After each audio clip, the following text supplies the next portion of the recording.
If you are an estate agent, letting agent, or someone who is interested in the property market, then this, the UK Property Market Stat Show, is for you. My name is Chris Watkin, and each week I'm joined by a special guest. This week I'm joined by Ian McKenzie. Ian McKenzie is big in the game when it comes to estate agency. He runs the Guild of Property Professionals, which is an organisation of over 800 independent estate agents. He's ex-countrywide, and he knows his onions. He gets to hear what's happening in the property market, and he's looked up to by a huge amount of people in the industry. Thanks for joining me today, Ian. Thank you very much for the intro, Chris, and you're welcome. Great to Bless come you. back. Right, for the people who've never watched this show before, it's a weekly show where we turn up and look at what's actually happening in the property market. The Brits are obsessed about the property market. That's why you can always guarantee that whenever the Halifax or Nationwide check out what's happening in the property market, it's always frontline news. The problem is that the Halifax and Nationwide are looking at the property market from 2 or 3 months ago. The Land Registry, which is lauded as the go-to index of the property market, is looking at sales from 8 or 9 months ago. We're looking at what's happening into the property market to house prices and everything else from last week. And when we say last week, we are talking about Monday, the 11th of November, all the way through and including Sunday, the 17th of November, which is week 46.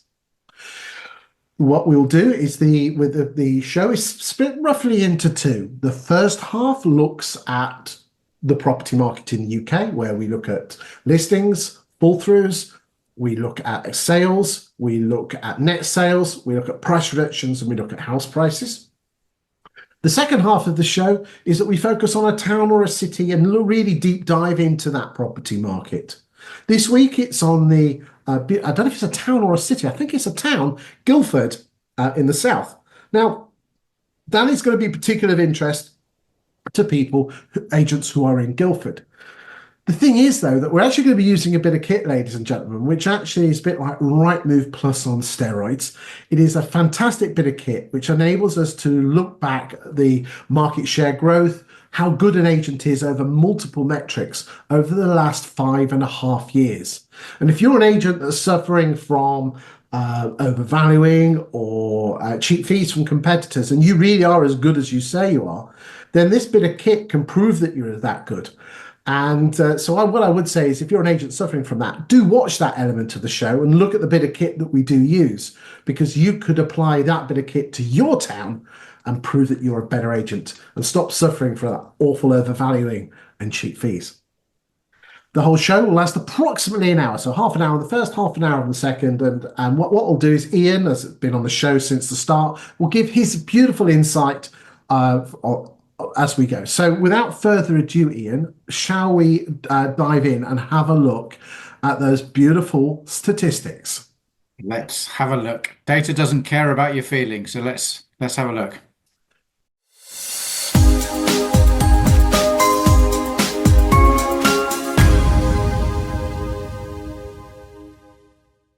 So, ladies and gentlemen, for anyone that's not watched the show before, what we always do is we look at each section. I spend about 30 seconds rambling on about it, and then we listen to the star of the show, which is Ian this week, to give us his insights. First off, we always start off with listings. And this week, in terms of the listings, we have listed as a country 29,032.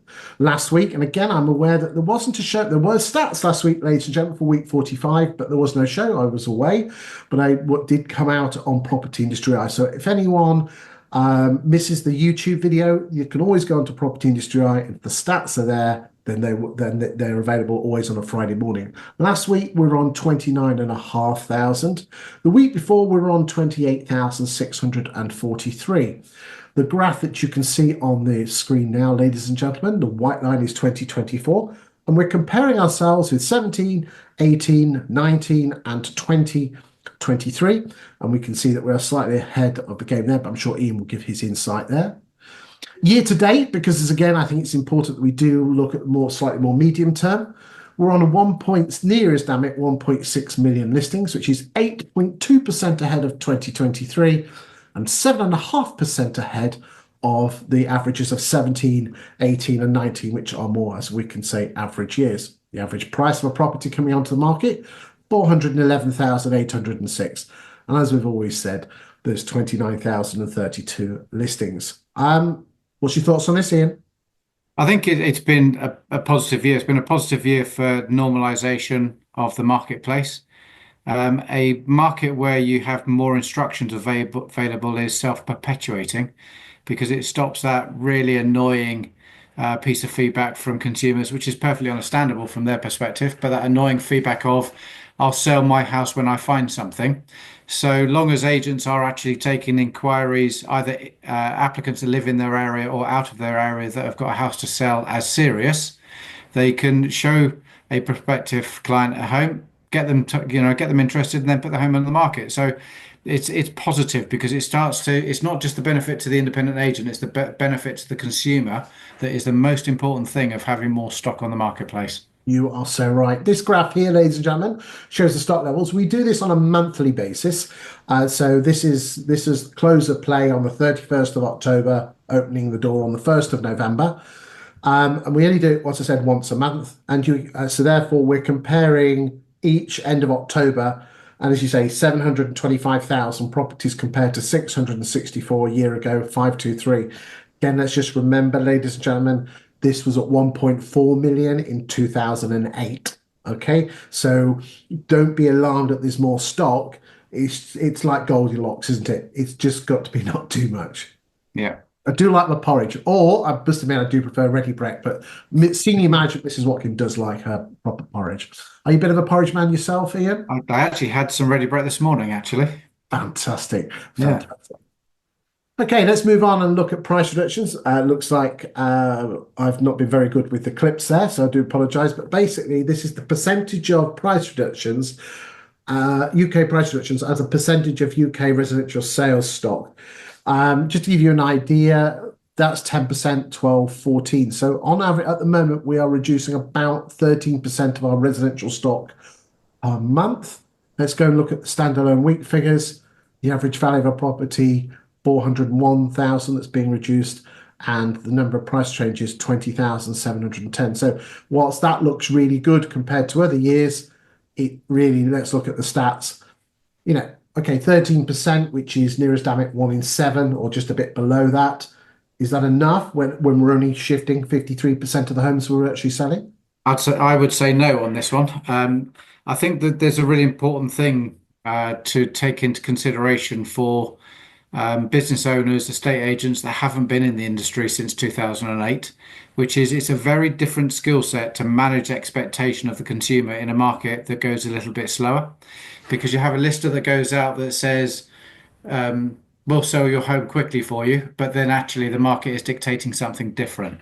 So there needs to be a different philosophy and mindset within the team of how you manage the expectation of your customer. It should start with a different pricing style at time of valuation, of course. That's how it should start. But if it doesn't start in that way, then the lister might pass it, a hospital pass to their negotiator or branch manager, whatever, to then manage the expectations thereafter. So if your team aren't skilled in price reductions, now is the time to jump and do that. And it should be data led. Isn't it amazing that you come from Countrywide, which, if you don't mind me saying, along with the Halifax, or I think Countrywide had a better one. That's where most of us went to learn our craft, Yeah. our trade craft. Okay, and nowadays, isn't it amazing that there's over, I think there's 14,500 estate agency firms. But if you took out the ones that could afford their own trainer, which is probably about the top 500, those Yeah. agents with probably 3 or 4 or more branches, there's only 1,000 of those. Yeah. Um, I can't count more than 10 trainers to cover No, 13 and I a I half think thousand estate agents. I think I'd struggle to count 10. And actually, most agents don't engage with those trainers, unfortunately. That's what we've got a knowledge hub in the guild membership where we've just dumped a load of training things for people. Um, but yeah, you're absolutely right because you wouldn't see a professional football team go out on a Saturday without having trained or practiced free kicks or corners or whatever. There'd be no international sports team that would do that. And yet in a state agency, somehow we think it's okay to just expect people to perform at a brilliant level without some tips and guidelines. or just rely on the manager who used to be a bit of a player 20 years ago, dusting off the manual. Yeah, And indeed. that's the beautiful thing, ladies and gentlemen, is that, and again, is that the Guild of Property Professionals is an affiliate scheme, and part of it is training and guidance. Yeah, of Other ones are available. I just have to say that for the record. course. Um, but if you're looking for some guidance and support, then one place you should certainly look at is the Guild. I'm a bit of a fanboy of the Guild. As I said, others are available. Right, let's move on to gross sales, Ian. And with regard to gross sales, the white line is 2024. And that compared to the other years of 17, 18, or 19, to give you an idea of where we are year to date, we are 14.9% ahead of 2023, and we are 8.5% ahead. So that's the pink line, and we are 8.5% ahead of the average of 17, 18, and 19. Mm. Last week, in terms of gross sales, we were on 23,926. This week, 24,118. I mean, let me just finish off the stats before I move on. As I said, gross sales are year to date. We've just covered that. As I said, 14.9% ahead of 23 and 8.5% ahead. Just done that. And the sell-through rate, which is a reasonably new graph. This is a monthly graph. We bring it in every week, though. This is the percentage of your sales stock that you're shifting per month.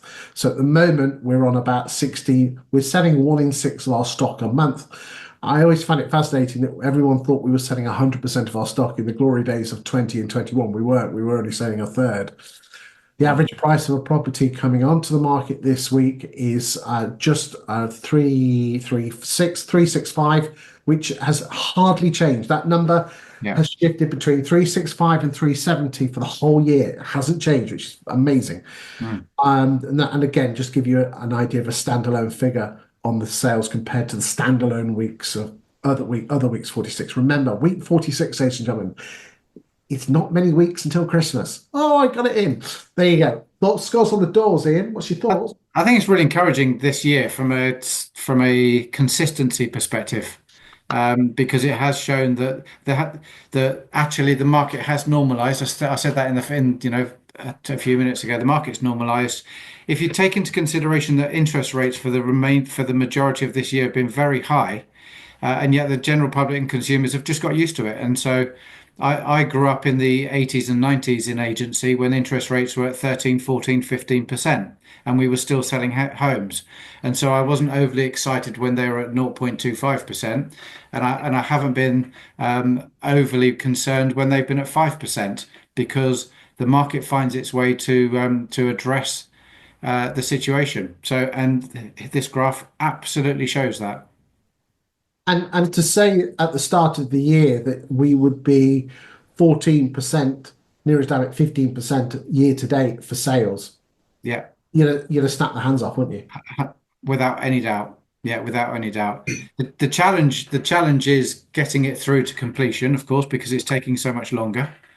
And again, the best listers are delivering exchange ready packs at time of instruction, because if you can cut 2, 3, 4 weeks off of the completion time frame, once you've gone to sale agreed, that helps everybody's cash flow and everybody's situation. And of course, the correct pricing at time of instruction will increase the listing to sale ratio a little bit more. Well, let's again, I know you know these stats because I bang on them about consistently. Is this if a property takes less than 25 days to agree a sale, the chances of that sale exchanging are 94%. If Yeah, a sale takes more than 100 days to achieve a sale, then the chances of that sale actually exchanging are 56%. yeah, Massive, massive difference. And yeah. again, it's all about pricing it right. And again, it's so, I get criticism. Say, well, Chris, it's all right for you to say about pricing. Yeah, because it's the truth. The truth Well, is, but then it all starts with, if you're trying to prove it on the doorstep, on the sofa, you've already lost. I It's, completely agree, Chris. And proof of the pudding's in the eating is the expression. My sister sold her home this year. She had agents out to see her, had a range of valuations, and I sat down with her and persuaded her to put the property onto the market lower than every single valuation that she had. She sold it at the full asking price, and she has completed and moved already. And the rival properties that were on the books that she was in competition with at the time were £20,000 more than her, and they're now on the market for less than she sold for. There you go. Proof of the pudding's in the eating. And the way you do that is that you've got to get on the eye, you've got to get on the radar of the homeowners before they even know they need an estate agent. And so many of you watching this, this show are small agents, and you haven't got the facilities that the bigger agents have when it comes to their marketing budgets, the fact that they get their portal fees for next to nothing. But what you can do is you can grab people's attention. You can use mobile videos. To be, if you'd have gone back 10 years and said you could have been a TV superstar of your town's property market, you'd have grabbed that. But Yeah. now we've got these wonderful things here, and just people, you've got if you go and try and play the big boys games and you're a small boy or girl, you're not going to win. But if you can play the small girl boy games and be fleet of foot, be interesting, grab people's attention. Don't try and win everything. Just try and win some of it. Even to the point of making people being offending people. You're going to turn half the people away, but the other half are going to love you to bits. Yeah. Because you don't need everything, do you? To be a No. dominant leader, normally most agents only need 5-6% of the market. Yeah. I don't know. Sorry, let me get back on off my high horse because you know what I'm like. Okay, let's here we go. The gap between the average asking price of a property coming on the market and the property selling is around the 13% mark. And again, you will notice that this graph here is almost identical. Just so for anyone that hasn't watched the show before, that's everyone coming back from London. Always happens. But bottom line is that nothing untoward there. Why is there a gap? Lower price properties have a high propensity to sell. Therefore, the average gets dragged down. Again, these graphs again just show you the numbers and the percentages. There you go, 12.7% graph. Let's go on and talk about residential fall throughs. So the number of fall throughs this week, ladies and gentlemen, stood at 6,050.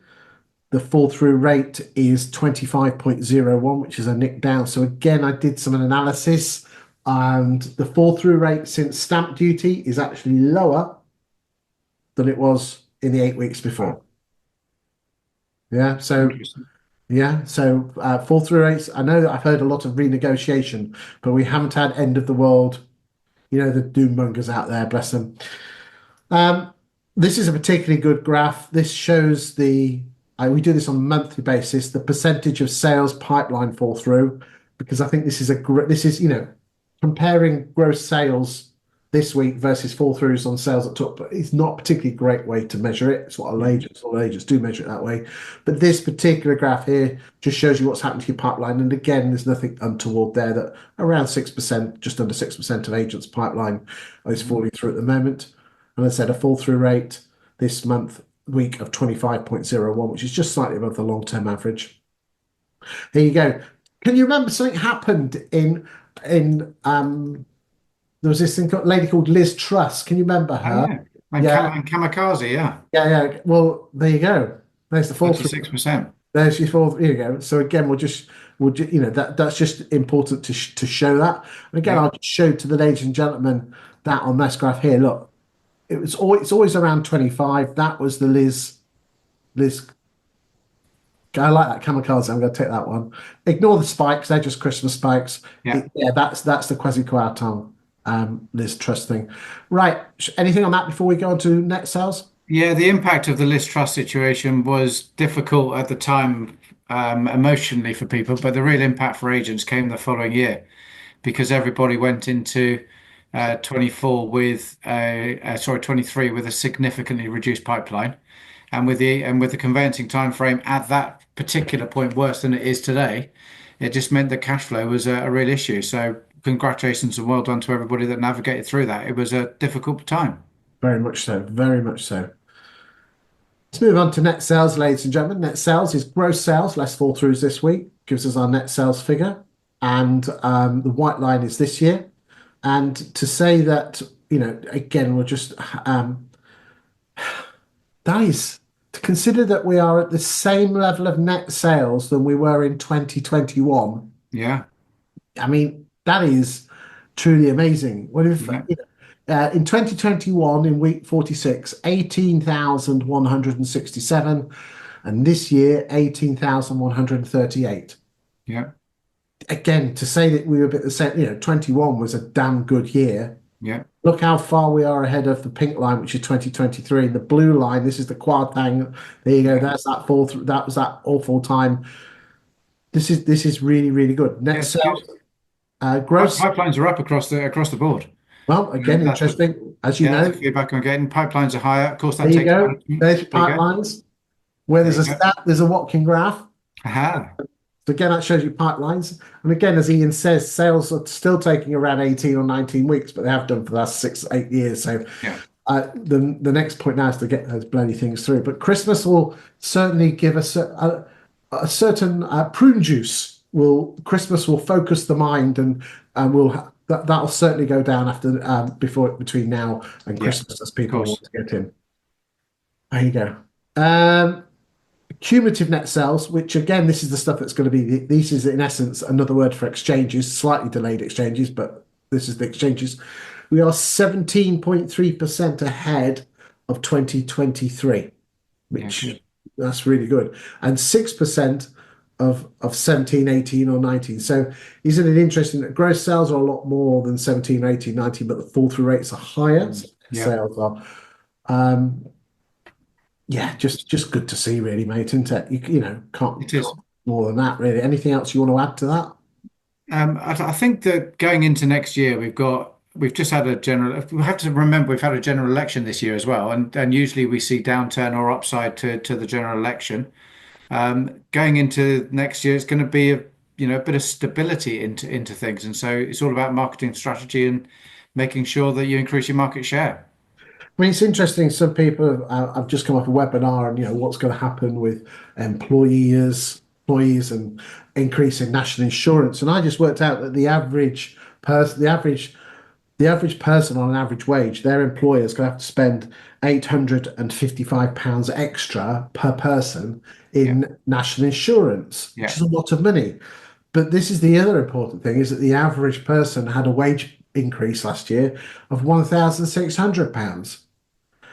It's like the farmers, and again, I'm not getting involved with that, but they actually reckon the actual number of farmers that will be involved with that is very small. Yeah. It's the fear factor and everyone jumping on the proverbial, sorry, the bandwagon. I do Yeah. apologize.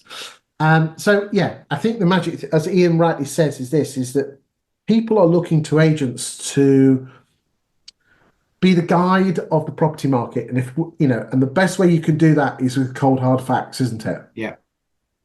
Yeah. Couple of extra bonus. Let's just go through the bonus graphs now.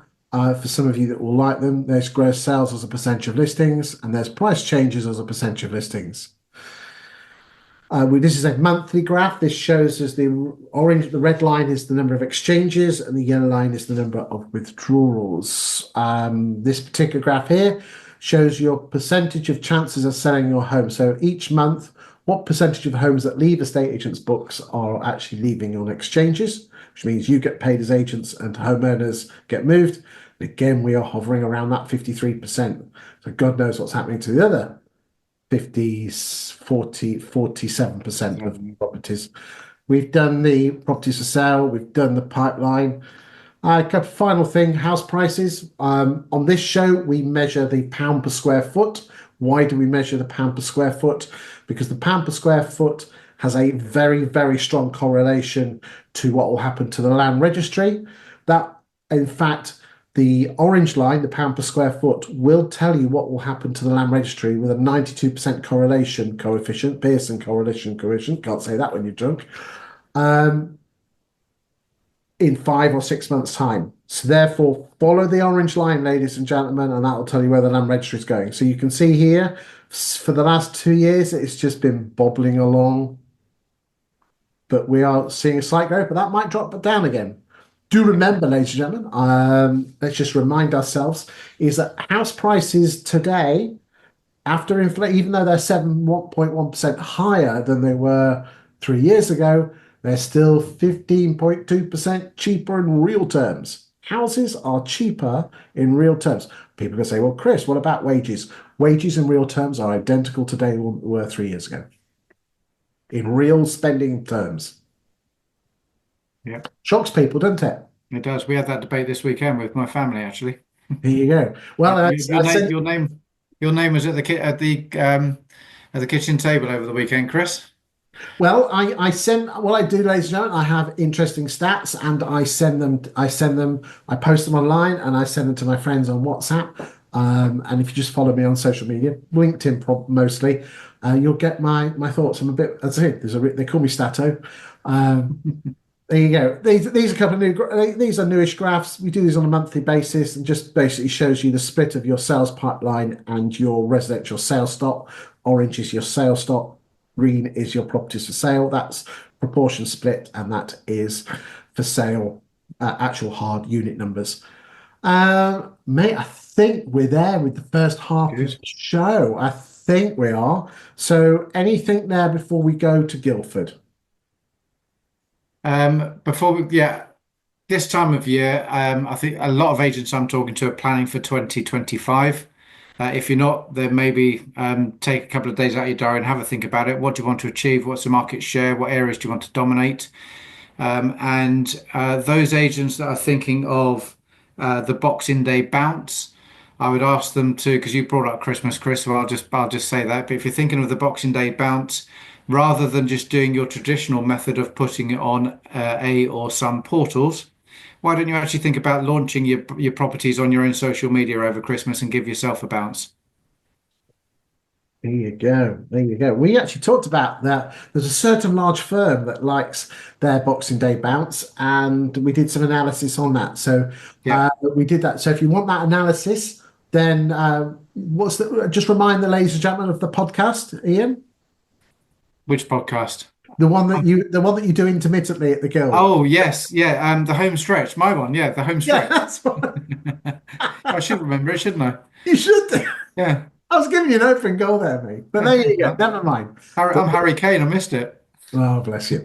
Right, ladies and gentlemen, that's the end of the first part of the show. What we're now going to do is go to Guildford.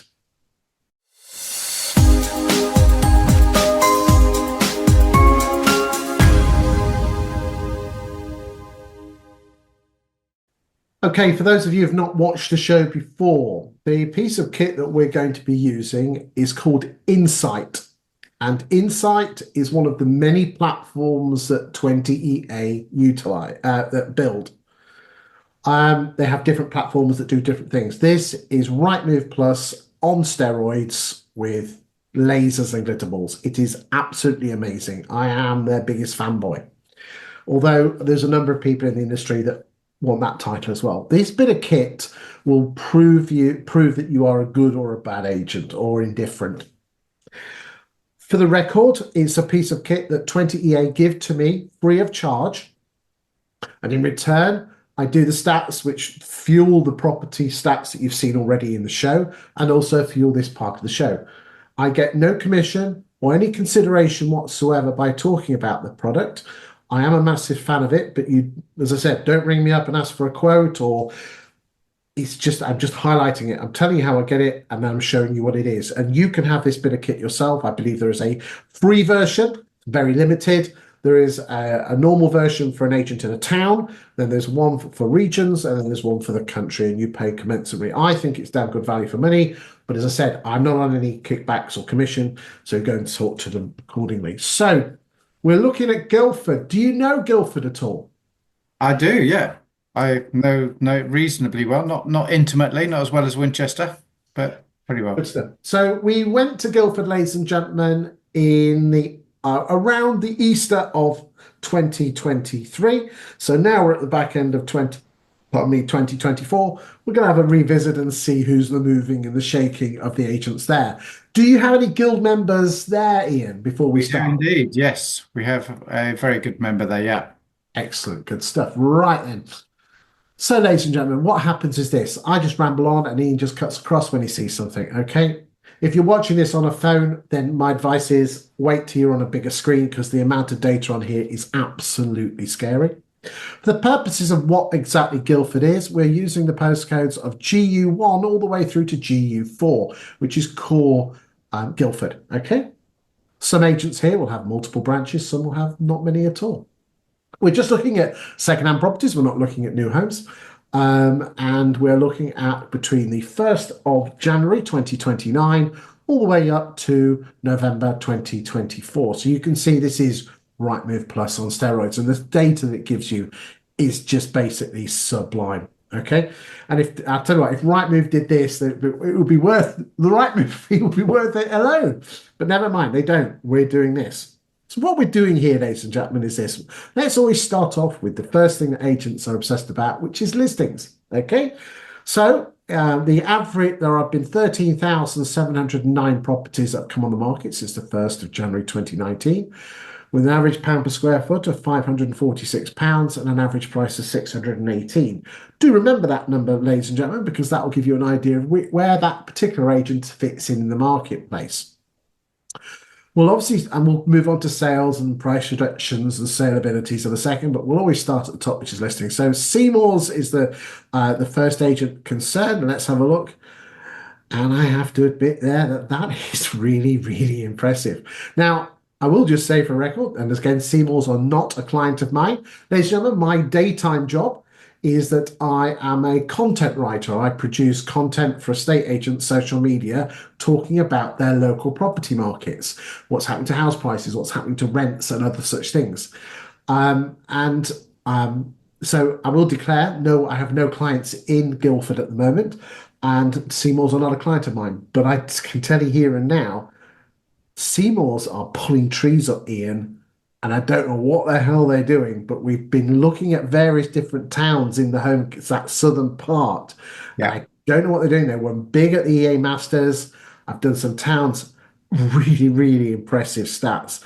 And to go from a market share of around 15% in 2019, ignore that spike in 2020, to levels of somewhere in the order of 20, 25%. You've got to admit that's impressive, isn't it? Really, really impressive. And I know them well. They are a guild member. And I know Ian Marlowe, who is the franchise director and the strategy that they're delivering. And it is very impressive. Good to see. Right, let's move on to the second agent. So 572. So let's just remind ourselves that 618. So Seymour's just a nudge under the average. So more lower middle, lower upper middle. Yeah. Let's go look at Bourne's. They're more of a Morrison's agent in terms of their pricing, where they stand. And that looks like that their market share has hardly changed, basically 3 or 4% either side of 10%. Okay. So again, Bourne estate agents, good regional agent there. But again, not doing so. Again, I'd love to bottle up what Seymour's are doing. I really, really would. Okay.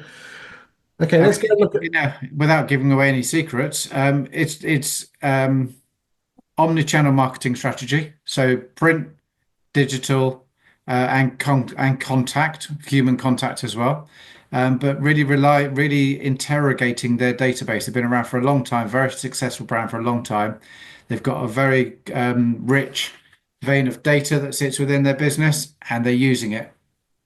And that's the magic thing is this is that, everyone says, Amazon and Facebook, they're so powerful because they have our data. Ladies and gentlemen, estate agents, your negs have probably been archiving just about every single homeowner in your archive. And then when you go and swap CRMs, it doesn't tend to come across or get inputted. I'm telling you here and now, I'm telling you now, Ian, and this is what I advise my agent clients to do is this, bring every single person that's ever been on your database Yeah. out of archive and email them a weekly or monthly update on the property market. Not trying to sell them anything, trying to help and guide and support them. Remember, and again, at the EA Masters, over a third of homeowners choose their estate agent based on the agent's local property market knowledge. You chucking out listings on your social media, which most of you do, is not proving your market knowledge. But talking about house prices and rents and yields certainly is. Chantries and Puleys, if that's how you pronounce it, 7-Eleven. So they're obviously an upper quartile agent. We will have a quick look at the upper quartiles in a second. So again, we'll just take that with a slight pinch of salt. But again, I can see there's a slight growth. That's really good. Yeah. Urquharts, I can never pronounce that particularly well. They've seen an uplift from 5% to nearer that 7 or 8% mark. So well done, guys, there. I can't say that name. I do apologise, ladies and gentlemen. Kirchards, I think that's Kirchards. Yeah, I can't say it. There you go. Kirchards. There you go. You say it. I won't say it. Right. Okay. Hips estate agent. Looks like you had a decent 21, 22, but slipped slightly since then. Let's go and look at Foxtons. It's a bit of a spike there, but it tends to be a slight growth. There's slightest growth. Gascoigne Peas, they're part of the old Countrywide lot, yeah. Countrywide, aren't they? Yeah. Can't see it particularly well on that one, ladies. Let's just see if we can pull that. Hold on, sorry. Let's just see if we can change the. Fairly static, a little bit of growth Yeah, okay. recently. Knight Frank, again upper quartile, so we have to take that with a slight pinch of salt. Yeah. Savills, Cobbles, or Kubbles, Sterling Ackroyd. Okay, that's better. We'll just go down to top 20. Burns and Webber. Wow, that looks like that. I don't know what's happened there, guys. That might be sold on. I don't know. They might have closed the office and come in from another branch. Don't know. Leaders, Cavender, Purple Bricks, Collins, Clark Gammon Wellers, Hamptons. Slight growth there. Good. Hart. We'll go down top 25. Bridges. That surprises me, although I'm not sure they've got a branch there. Might be on the outskirts there. Bridges normally do better than that. Yeah. Wickworths, Struts, Romans, and UMove. Okay. We'll just have a quick look at the last year just to see if there's any incumbents coming in. There we go. Just see if there's anyone there that we haven't said before. No. No, I'm surprised there's no EXP agent there. They seem to be pulling up trees at the moment. I'm not sure what's happening there. Well, there's an opportunity there, ladies and gentlemen, if you are a self-employed estate agent.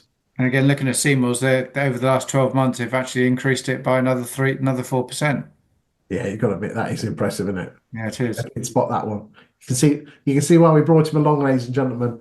He's eagle-eyed. Did you have one of those eagle-eyed action men when you were earlier on? I did actually, yeah. Yeah, I did. Right, let's look at the upper quartile. Okay, here we go. And we will go, hold on, get rid of that. Wait for 13,000. So I'm looking, okay. 750, does that take me up too much? Okay, we'll go 750 as the upper quartile. Okay. Seymour's, okay, that's good. Let's just see if we go £1 million for the upper quintile. Yeah, so it looks like there. Let's just go to the super rich stuff. Yeah, so it looks like Knight Frank are the big daddy-os when it comes to the 2 million mark. Let's put in the millions. Savills down to number 3. Seymour's now up to 2. So again, there seems to be a ceiling there with Seymour's. What is particularly interesting, Ian, is this. We've been doing this show for 2 years, and I've only ever seen 2 towns where the volume agent is also the upper quartile number 1 agent. I think is a client of yours. Is it Wilkinson Grant? Wilkinson Grant, yeah. Roger emailed me today, funnily enough. So I'm speaking to him tomorrow. Yeah. Yeah, absolutely top bloke. If you're looking for someone who is both old school yet new school at the same time, old school values, new school outlook, he is. Chris, I don't know if I've ever told this. Roger was my first ever branch manager when I was a 17-year-old negotiator. There you go. Bless. Very, very good agent. Yeah, a lot of time for him. A lot of time. Spinning a lot of plates there in Exeter. Well done. Okay, let's just put in the 750 mark just to see if there's anyone else out there. Seymour's now number 1, but not much by Chantries and Puleys. They seem to be doing quite well. That's interesting. Let's just take out the posh stuff. Again, that's the beauty of this market. You can mess about with things. You can actually go down to, again, Chantries and Puleys. That seems to be their sweet Mhm. spot there, which is Interesting. good. You can actually take it down to individual postcode sector level as well if you really want to nail these figures. Okay, so that's the new instructions. Let's now move on and see which agents are selling. Okay, so here we go. So we are looking at the 19th of November 23 to the 18th of November 2024. You can see down this graph, this chart, part of the chart here, the percentage share of sales. Again, if you've got more listings, you're going to have more sales. Mhm. So most agents will get really turned on by this column here, market share for new instructions, and then here's the sales as well. But again, I'll just let you just have a look at that for a second, ladies and gentlemen. The real magic here are these columns here, exchanged and withdrawn. So just if you can imagine, just look at those four columns here, because this is where the like the Aussie gold hunters programs where they got to go digging thousands of tons of rock out to get the little nuggets of diamonds. There is some true gold in here that if some agents use this to their advantage, they're going to be on a winner. Okay. Mhm. Because again, I know you know this, Ian, but for those of you who've never watched the show before, a property can only leave an estate agent's books for one of two reasons. She exchanges or she withdraws. So therefore, in terms of the last year, according to this data from 20EA, which are considered the gold standard of data, um, and I'm just going to have that, so 261, which is this number here, and 241 makes 402. Okay, so 502, I do apologize. So 502 properties have left Seymour's books, of which 261 of them they have been paid on, exchanged, and the homeowners moved, and 241 of them have withdrawn, which means that Seymour's are exchanging contracts on 52%, 51.99, 52% of the properties that leave their books, Seymour's are getting paid on.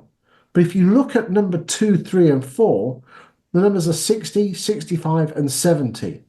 There are so obviously, if you can see in the charts there are some that are in the 20s again, and even the 40s.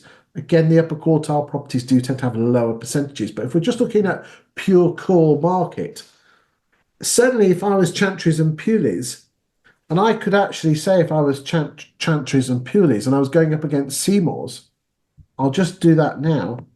Hold on a second.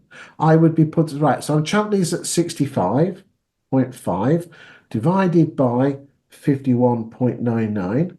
I'm not getting at Seymour's here, ladies and gentlemen. I'm just highlighting, is that Seymour's appears to have gone for a volume agency, yet what seems to have slipped, which is not like some of their others, because not when we did Worthing, oh God, it was just gold standard all the way. What seems to have slipped in Guildford, and I'm not criticising you, I'm just giving you the facts, is that it appears your exchange ratio has slipped, because if I was Chantries and Puleys, I have a 25.9% greater chance of selling a home than Seymour's. So if I was Seymour's, I'd be upping my game on making sure that the stuff I put on the market actually sold. Wouldn't you agree? Yes, to a certain extent, but I think you may be seeing with the Seymour's data is that they're also whole of market. So if you look at Savills completion rates and Knight Frank, they're because they're upper quartile, they are lower because we know that more expensive properties take lower to sell.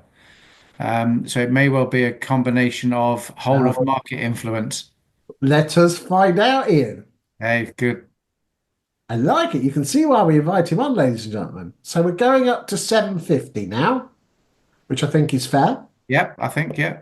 Yep. Tell whether I've been talking a load of baloney or not. Um, the gap has narrowed, but it's still a gap. Yeah, Now, the thing that's screaming me is that London agent. Can you see that London agent? yeah. Yeah, that again, Parham High. I'm not throw enough at the some of it will stick. Um, but that's screaming again. Is screaming at me is that Seymour's for their rate. They've now. Don't get me wrong. I'm not criticizing. Here is this. No. It is if Seymour's have doubled their market share, and but the thing is this is that if they had the same exchange ratio as Bourne or Kirkhod's, then they would be paid on an additional, just work my sums out here, an addition at least another 25 to 30 properties. Yeah. That Yeah. that's what we know. Now you could turn around and say, well, it doesn't matter because I've put on twice as many houses, which means I've exchanged contracts on um, not 75 houses, but 198. It Yeah. doesn't matter. I'm not criticizing, but again, if I was, and again, if Ian, if you're watching this, I'm not criticizing, just giving the facts. No, that's true. Yeah. I Okay, mean, there's definitely influence in the top end because their listing to sell ratio is up to 80%. So that's shifted. But it's the this will fall be, through rate. say again. Look, 80%, so, yeah, that's pretty good, but it's still Yeah. 57. Okay, Yeah. Yeah. Yeah. Bourne's at 63. That they've narrowed the gap. I'll give them that. I tell you what, because I did say at the beginning of this, data doesn't care about your feelings, didn't I? no, it doesn't. It doesn't. So you can either take offense, ladies and gentlemen, or you can actually do something about it. Yeah, Okay. exactly. Okay, good stuff. Right, let's just get rid of the price ranges.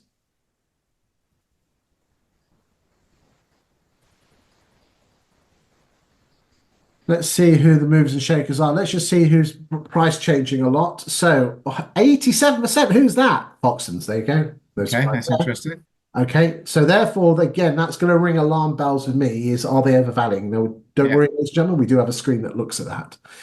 Okay, so the average is 50% of properties are um, price reduced. It looks like the most of the big agents are slightly above. Who's at 28? Chantries. Okay, interesting. That's interesting. Let's just remind ourselves where Chantries were with their. There you go, ladies and gentlemen. Look, 65. Kirkhod's at 70. Let's just see what. So, hold on, wrong screen. Kirkhod's 48. So, Kirkhod's are working their stock a bit more, a bit quick. So that's good. That shows good vendor management. Yeah. 87%. I've not seen that. I've not seen that high for many months. Wow. Mm. So that just shows you the price changes compared to competitions. Your fall through rates, 27%, which is just above the national average. Let's see, is there anyone there with the low ones? Some 18s or 19s there. Knight Frank and Cobbles, well done. Yeah. Again, massive fan of reservation agreements. I don't know if you have an opinion on those. Um, I think that they're beneficial in single unit transactions. It's when you've got a multiple linked chain that they're diluted a little bit.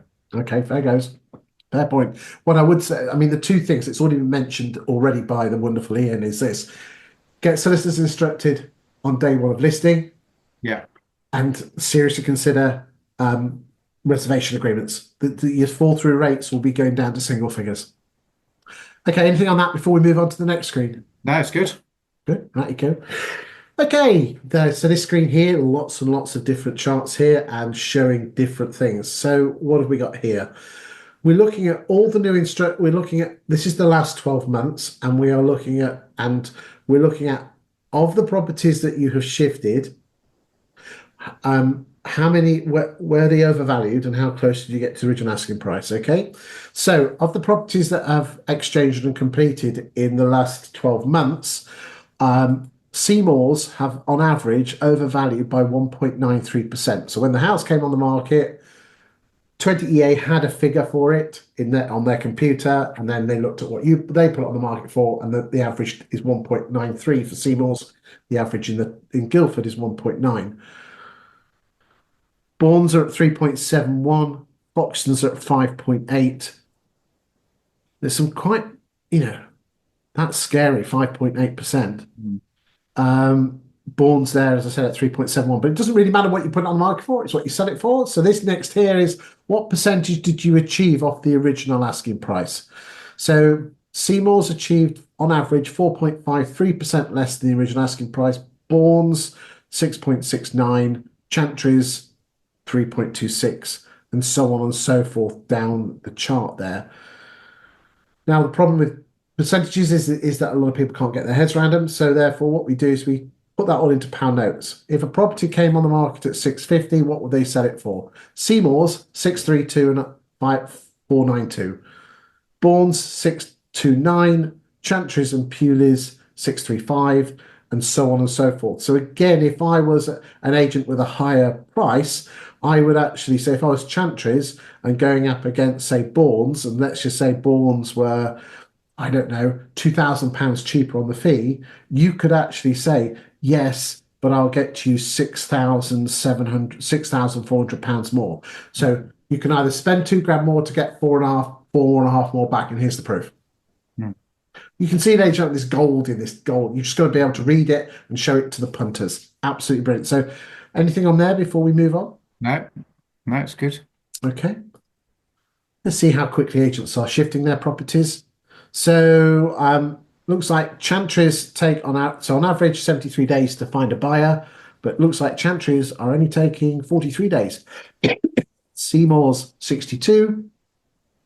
Let's go look at Bourne's 84. Foxton's again quite overvaluing their figures, so they're taking 133 days. And remember the stat I said in the middle of the first part of the show, if it takes more than 100 days to get a sale through, your chances of actually exchanging are much, much lower. So therefore, because this is actual proof, if you overvalue, things take longer to sell, and therefore when they take longer to sell, when they do sell, they have a greater chance of falling through. Yeah. There you go. Yeah, it's all much of a muchness really there, but again, it just shows most of the pink lines are very similar in terms of length. It's how quickly you shift them. So, nothing. Anything there before we end up on list rentals? The only variable I always look out for that is there are certain firms that don't mark as sold subject to contract until after survey are done. That So could be something Ackroyd. That's screaming at me. That's why the art there, Ian, for anyone else watching the show on a weekly basis, is look at the total line and then look at what proportion of the blue is. We have agents where the yeah, blue that's is true. just like out here. They don't Yeah, slap a sold on it, but it exchanges like within a week later. yeah, yeah. That's fair. That's a fair retort. In fairness. On average, as I said, 73 days to find a buyer for the last 12 months compared to 63 days Okay. before that. Um, and 118 days to go from sale agreed to completion compared to the year before that, 120 days. So let's go to lettings and we'll finish up, okay? Okay, so we'll start off, open rent, okay? And the simple fact is, ladies and gentlemen, is that open rent have taken. I mean, I think I've got the graph here, Ian. Let me just pull it up. Hold on a second. Here we go. Let me share this with you. Okay, hold on. So this here is the UK rental market by listings. Okay. The biggest is open rent with 16% of the market. Mm. That's the property franchise group, Martin and Co, Belvoir, Northwoods, Yeah. everyone else. That's Coral Sequence, Leaders Romans, Foxtons, Dexters, Lomond. Okay. Now, the magic thing is this, ladies and gentlemen, is this. This is half of those, well, 52% of those properties of that orange part previously been on the market with a high street agent. That's your problem. Everyone was running around like headless chickens worrying about purple bricks. It's open rent that's your problem. Mm.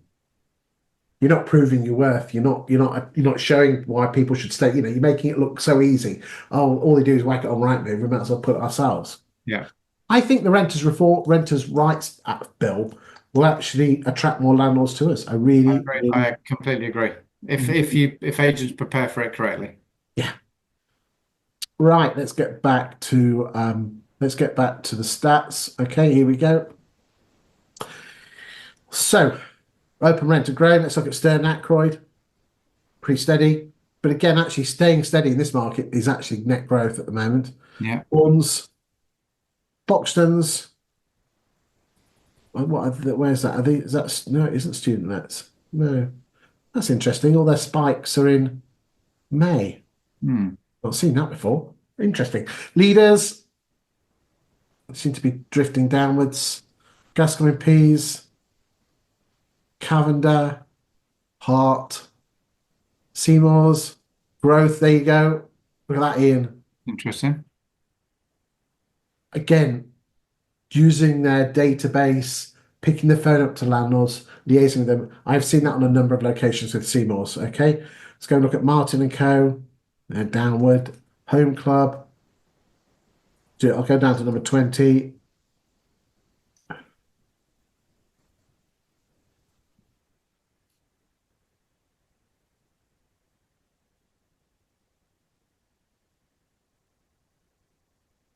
Sorry about this. Hold on. It's going to be a bit spikier now.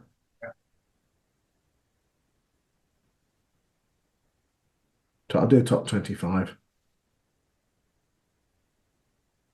Nice and tight down the bottom there. That's what we like to see. Okay, I think that's about it. Okay, what's your final thoughts, Ian? Final thoughts is it's been a good market so far this year. More stock equals more choice equals more influence on people looking to move.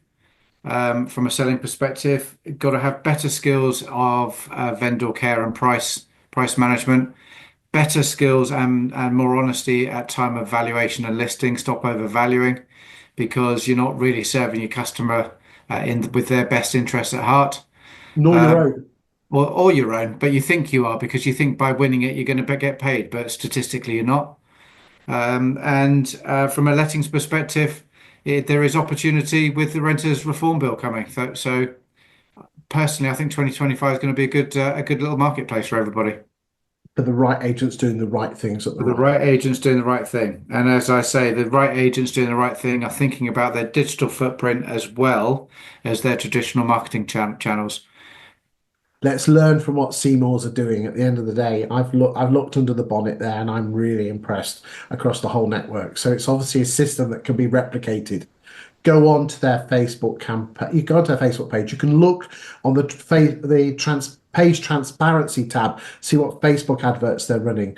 Go and follow the people that work for them, see if they're chucking stuff out on their own. Look at LinkedIn. You won't be able to see the pages, but just get a flavour. Why don't you just pick up the phone and say, "Can I come over and have a chat?" I'm sure Ian will love me for saying that. Sorry, Ian, but if you're That's that all right. good, but you're going to be shout. The people are going to be looking at what you do. Ian, thank you for your time today. More importantly, thank you for watching. We'll be back next week for week 47 of the Stat Show. Anything else you want to say before we go, Ian? No, just keep on going. And Chris, thanks for this show. It's really good and people really enjoy it. Bless you. Thank you for saying so. Let's see. I'll see you next week.